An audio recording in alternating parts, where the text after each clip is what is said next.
तिचा घरातला शेवटचा दिवस म्हणजे लग्न.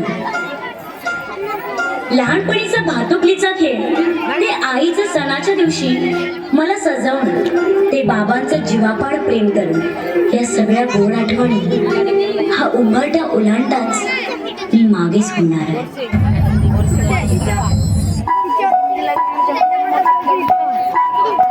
हळद पिवळी कोर कवळी जपून लावा गाली, सावळ्याच्या मुलीनं पार ढवळी झाली, हे गजर झाला दारी, साजनाची स्वारी, साजनाची स्वारी आली, लाज गाली आली.